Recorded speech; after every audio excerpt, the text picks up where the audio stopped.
Hello everyone. Today we will study chapter 7 of the book Our Past First, and chapter name is New Questions and Ideas, means नए प्रश्न नए विचार. So let's start. In starting of chapter, a short story of about Anagha. So पहले यहाँ देखते हैं कि अनघा की स्टोरी क्या है. अनघा's school trip. This was the first time Anga was going on a school trip. They boarded their train from Pune in Maharashtra late at night to go all the way to Varanasi in Uttar Pradesh.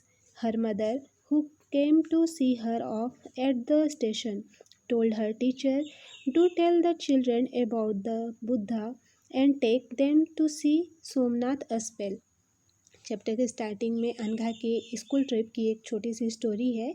वह story यह है कि अनघा आज पहली बार अपने school की तरफ से ट्रिप पे जा रही थी और इसके लिए अनघा ने देर रात पुणे, जो कि महाराष्ट्र में है, वहाँ से वाराणसी उत्तर प्रदेश की ट्रेन पकड़ा था. और स्टेशन पर अनघा को उनकी माँ छोड़ने आई रहती हैं. उनकी माँ, अनघा की माँ जो टीचर हैं, उनसे कहती हैं कि बच्चों को बुद्ध के बारे में बताने के साथ साथ उन्हें सारनाथ दिखाने भी ले जाइएगा.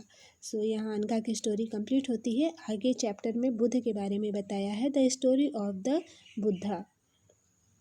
Siddhartha, also known as Gautama, the founder of Buddhism, was born about 2500 years ago.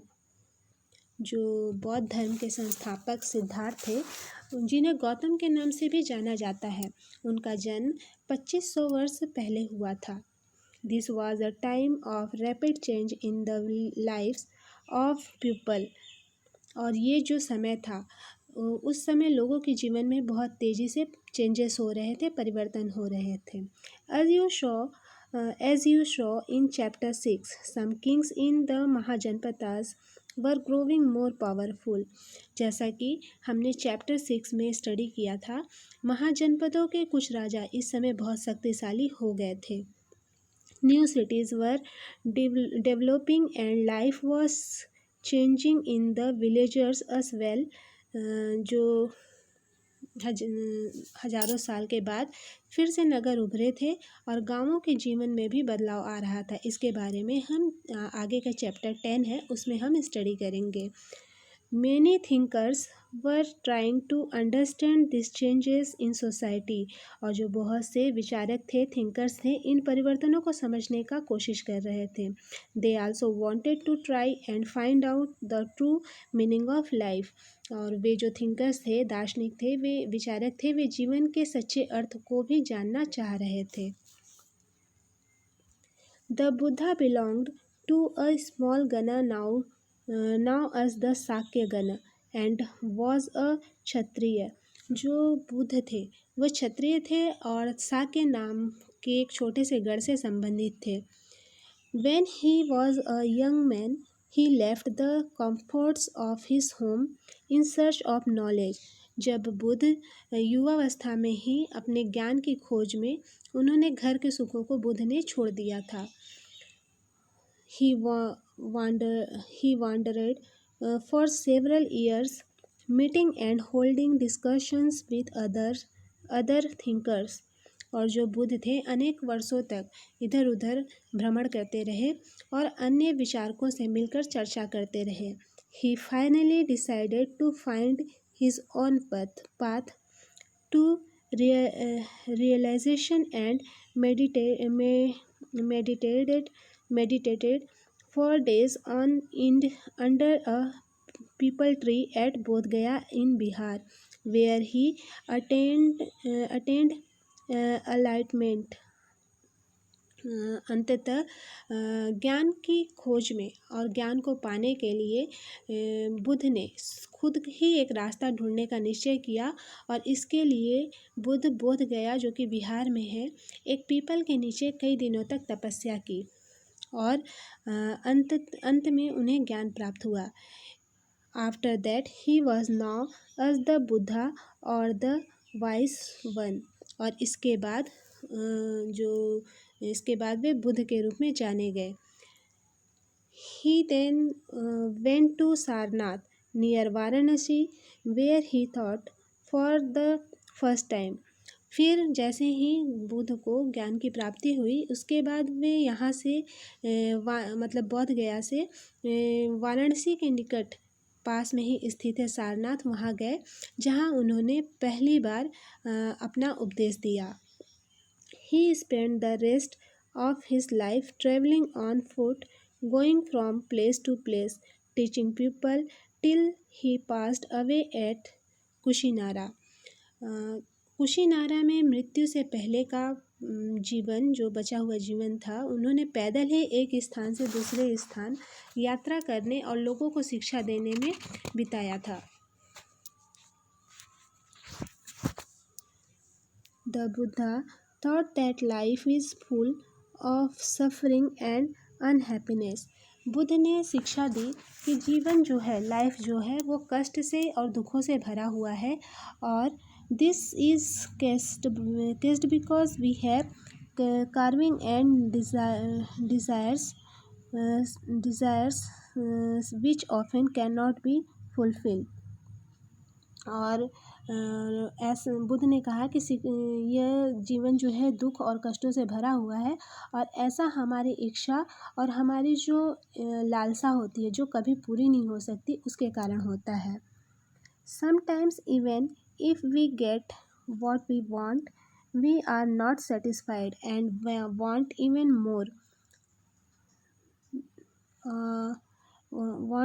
मोर और वॉन्ट अदर थिंग्स। कभी कभी हम जो चाहते हैं वह पाने के बाद भी संतुष्टि नहीं होती, हमारा मन नहीं भरता और उससे ज़्यादा या कुछ और चीज़ें पाने की इच्छा करने लगते हैं। The Buddha described this us thrust और तन्हा।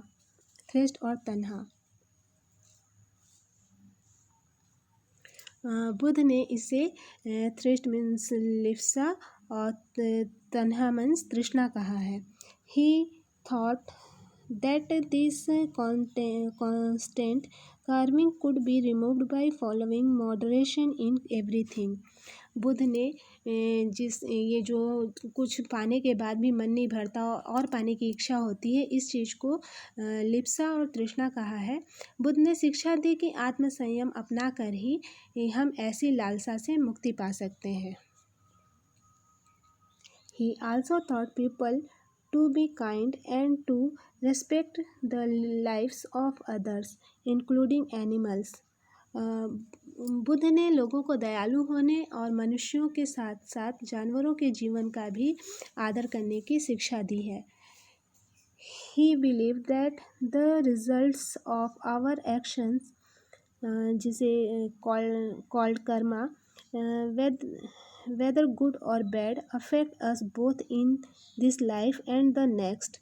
बुद्ध मानते थे कि हमारे जो भी काम हैं उसका परिणाम, चाहे वे अच्छे हों या बुरे हों, हमारे वर्तमान जीवन के साथ साथ बाद के जीवन को भी प्रभावित करते हैं, उसका हमारे कामों का इफ़ेक्ट पड़ता है।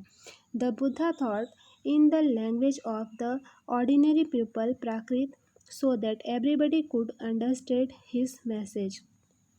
बुद्ध ने अपनी शिक्षा सामान्य लोगों की प्राकृत भाषा में दी, इससे सामान्य लोग भी उनके संदेश जिससे सामान्य लोग भी बुद्ध के संदेश को समझ सकें।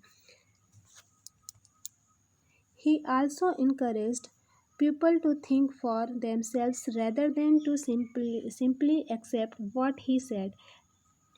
बुद्ध ने कहा कि लोग किसी शिक्षा को केवल इसलिए नहीं स्वीकार करें कि यह उनका उपदेश है, बल्कि वे उसे अपने विवेक से मापें और समझें। Let us see how he did this. आओ देखें उन्होंने ऐसा किस प्रकार किया। इसके बारे में इसके आगे का जो टॉपिक है हम जो कि उपनिषद, वो नेक्स्ट वीडियो में स्टडी करेंगे। यहाँ में बुद्ध ने जो सबसे पहले सारनाथ में जो अपनी शिक्षा दी उसके बारे में ये बताना चाहूँगी कि ये जो इमेज है ये सारनाथ स्तूप का है। इस इमारत को स्तूप के नाम से जाना जाता है और यहीं पर बुद्ध ने अपना सर्वप्रथम उपदेश दिया था। इसी घटना की स्मृति में, याद में यहाँ स्तूप का निर्माण किया गया। और ये जो अलग अलग स्तूप्स हैं इनके बारे में हम चैप्टर 12 में और अच्छे से स्टडी करेंगे। I hope that you have understood well what was taught in today's video. Next topic of Upanishad of this chapter we will study in our next video. Thank you for watching.